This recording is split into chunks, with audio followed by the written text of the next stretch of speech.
அதாவது நான் வளரக்கூடிய காலகட்டங்கள் 86ல பிறந்த நான் என்னுடைய வளரக்கூடிய காலகட்டங்கள்ல கேட்ட எல்லா ஹிட் சாங்ஸையும் எழுதுனது பழனி பாரதி.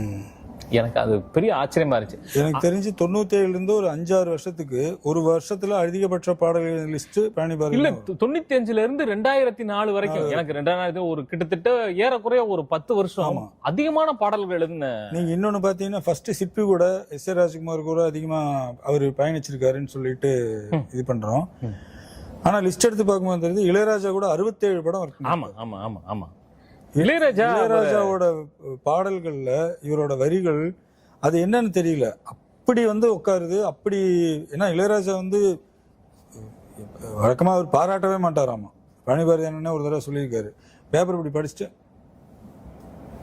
அப்படிம்பாரு. அவர் கண்ணு எங்க சுருங்குதோ அந்த இடத்துல என்ன எழுதிருக்கு நம்ம பார்த்து இது அவர் கொஞ்சம் கம்மியா இருக்கு போலான்னு நினைச்சுக்கலாமே தவிர அவர் பெருசா பாராட்ட மாட்டாரு. ஆனா அவரே பாராட்டின ஒரு பாட்டு இருக்குது காசி படத்துல, புண்ணியம் தேடி காசிக்கு போவோர் இங்க நம் நாட்டினிலே, அந்த பாட்டை பாராட்டிட்டு அவர் பாராட்டி இருக்காரு.